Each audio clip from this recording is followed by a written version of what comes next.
विकलांग आश्रम वजीरगंज में मां बंगला मुखी पाठ का भव्य आयोजन।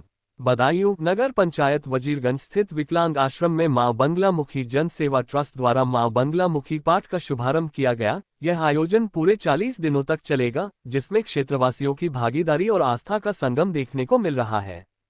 ट्रस्ट के संस्थापक उनीश पाल सिंह यादव ने बताया कि इस धार्मिक आयोजन के माध्यम से समाज में सेवा और समर्पण की भावना को बढ़ावा दिया जा रहा है। साथ ही वृद्धाश्रम निर्माण योजना की भी घोषणा की गई है, जिससे जरूरतमंद बुजुर्गों को सुरक्षित आश्रय प्रदान किया जाएगा। 40 दिन तक चलेगा पाठ, भक्तों की उमड़ी भीड़। विकलांग आश्रम में शुरू हुए इस मां बंगला मुखी पाठ में भक्तों की भारी भीड़ उमड़ रही है। समाप्ति इस 40 दिवसीय पाठ और समाज सेवा अभियान के तहत समाज को जोड़ने और जरूरतमंदों की सेवा करने का ये प्रयास अत्यंत सराहनीय है। मां बंगला मुखी जन सेवा ट्रस्ट ने इस धार्मिक आयोजन के माध्यम से आस्था और सेवा का अनूठा संगम प्रस्तुत किया है। आयोजकों ने सभी क्षेत्रवासियों से इस पुनीत कार्य में सहयोग देने की अपील की है, ताकि वृद्धाश्रम का सपना जल्द साकार हो सके। आयोजन के पहले दिन विशेष पूजा अर्चना, हवन और भजन संध्या का भी आयोजन किया गया। भक्तों ने मां बंगला मुखी के जयकारों से पूरे वातावरण को भक्तिमय बना दिया। आयोजकों ने बताया कि यह पाठ पूरे 40 दिनों तक चलेगा, जिसमें प्रतिदिन सुबह शाम पूजा अर्चना और भजन कीर्तन का कार्यक्रम होगा। वृद्धाश्रम के निर्माण की घोषणा।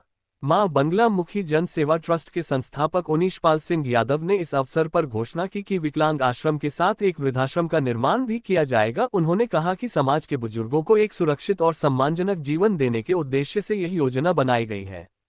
इस योजना के तहत सभी क्षेत्रवासियों के सहयोग से वृद्धाश्रम का निर्माण किया जाएगा, जिससे बेसहारा और जरूरतमंद बुजुर्गों को एक नया सहारा मिलेगा। सदस्यता शुल्क से होगा निर्माण। उनीश पाल सिंह यादव ने बताया कि वृद्धाश्रम निर्माण के लिए मां बंगला मुखी जन सेवा ट्रस्ट में सदस्य बनाए जा रहे हैं। इच्छुक व्यक्ति मात्र 10 रुपये मासिक शुल्क देकर सदस्य बन सकते हैं और इस पवित्र कार्य में योगदान कर सकते हैं। उन्होंने बताया कि यह राशि वृद्धाश्रम निर्माण और उसके संचालन के लिए उपयोग की जाएगी। जो भी सदस्यता लेना चाहता है, वह विकलांग आश्रम वजीरगंज में आकर अपना नाम दर्ज करा सकता है। समाजसेवियों और ग्रामवासियों की भागीदारी। इस धार्मिक और सामाजिक कार्यक्रम में क्षेत्र के कई गणमान्य व्यक्तियों और ग्रामवासियों ने बढ़ चढ़कर भाग लिया।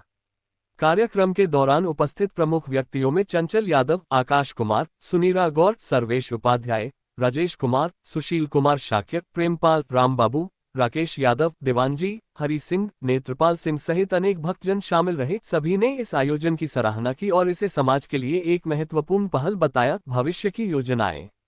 मां बंगला मुखी जन सेवा ट्रस्ट के तहत आने वाले समय में और भी समाजसेवी कार्य किए जाएंगे।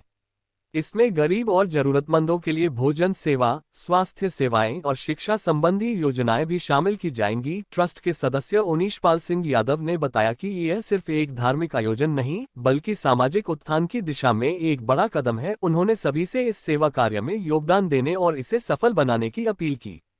भक्तों और श्रद्धालुओं से अनुरोध। मां बंगला मुखी जन सेवा ट्रस्ट ने सभी श्रद्धालुओं से इस 40 दिवसीय पाठ में शामिल होने और अपने स्तर पर सहयोग देने की अपील की। आयोजकों ने कहा कि आध्यात्मिक शांति और सामाजिक सेवा का ये संगम सभी के लिए लाभकारी होगा। ट्रस्ट के पदाधिकारियों ने आशा व्यक्त की कि इस आयोजन से प्रेरणा लेकर और भी लोग समाज सेवा के कार्यों में आगे आएंगे। समाज सेवा और आध्यात्म का अद्भुत संगम।